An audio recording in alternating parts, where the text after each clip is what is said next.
Hey, what's up everyone? My name is Arkham. Last video we discussed about our buyers, our first time buyers, and giving them tips on what to look for when buying a house. Now we don't just love our buyers, we also love our sellers. So today, here are 5 tips when selling your home.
To percept how much space there is available for their own items.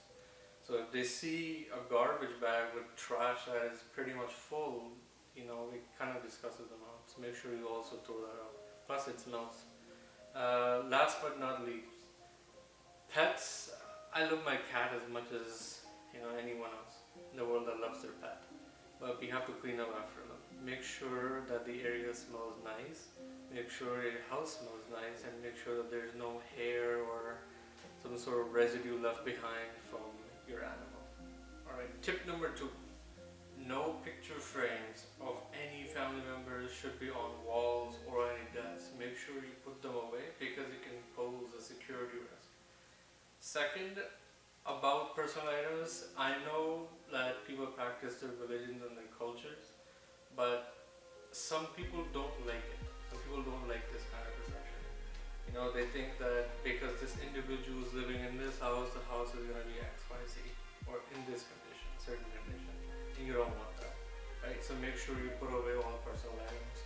You can either put them away in the drawer, or closet, in the basement, garage maybe. Just put it away. Third, there are some people who leave behind pets. Oh my god.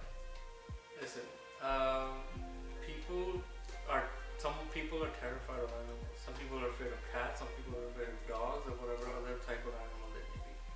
Please make sure to take your pets with you.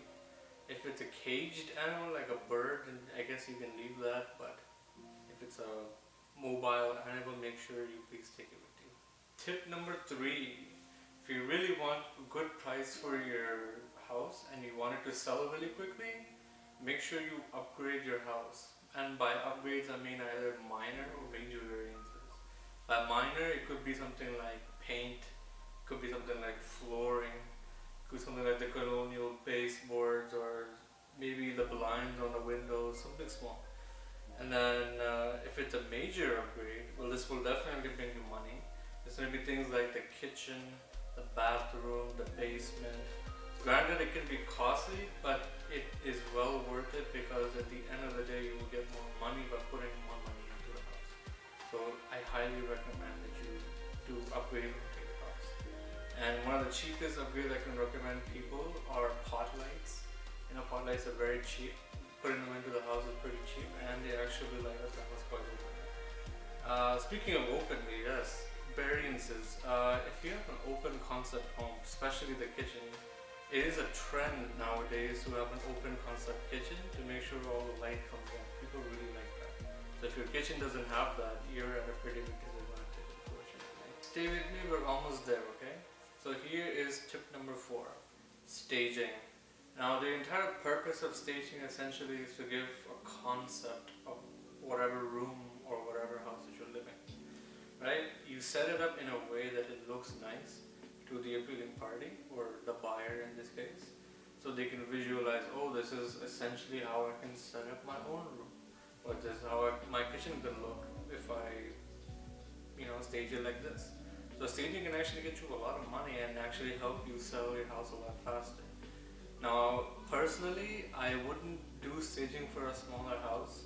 Anything under 1500 I don't think requires staging. The reason why is because staging is expensive,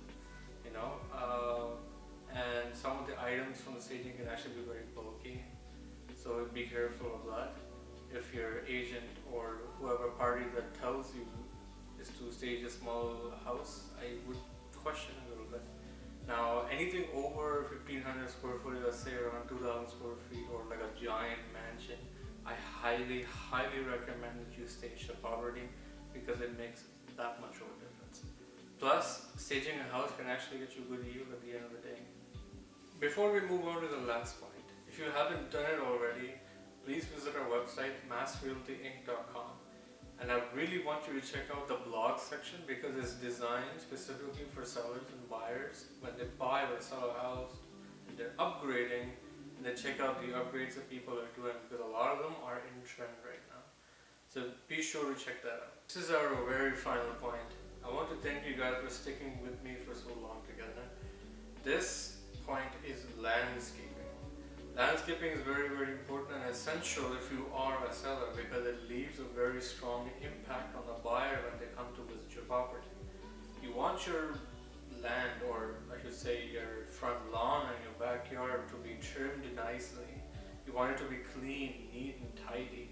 Make sure there's no weeds coming out, unwanted pests around in the area. You don't want that. You want it to be clean and tidy. And if you're talking about front lawn and backyard, let's talk also about plants. Plants really liven up the outside image of your home.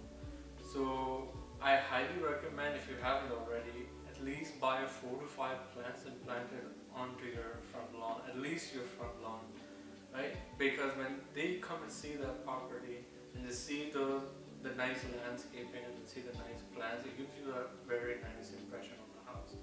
Now, if you're going to make plants, make sure you also have a sort of mulch or stones to cover up the ground on the base, because just having the plant on the property is nice, but it looks cheap. You want to be able to make sure that you're presenting it really well, and the best way to do that is to do mulch, some sort of dirt, black dirt, or perhaps you can go with stones. Now you have to make sure, or I would say I highly suggest that you match the mulch or the stones or the dirt with the color layer of your exterior home. For example, I have a brick layer that's preferably more gray or tone. So to compensate that gray tone, what I did was I bought black mulch and I put it around my trees and I put it around my plants. And that essentially really looks really nice against the color of the bricks. So make sure you're using the correct color combination when you're dealing with the exteriors. And that's my best tip to you for the mulch and the plants. And if you are thinking of doing plants, you may also go for this, but this is exceptionally kind of like an upgrade, I would say, like a minor upgrade. It would be installing some sort of lights, like one of those sunlight pot lights, sunlight lights. I forgot what the name is, because someone comment me what the name is down below. I would really like to know. Anyway, so you install those lights and they liven up the driveway. Or if you want a post, you can go for a lamp post. Lamp posts outside look really nice, especially for a detached property, and it's definitely a must. Well, there you have it, folks. That is all I have for you for today. Those are all of my 5 tips that I can present to the sellers. Now, if you have any question regarding selling, buying, or investing in real estate, you can email me, which is in the description below, and I will definitely get back and help you out at any time. Okay? Thank you very much for watching. Take care.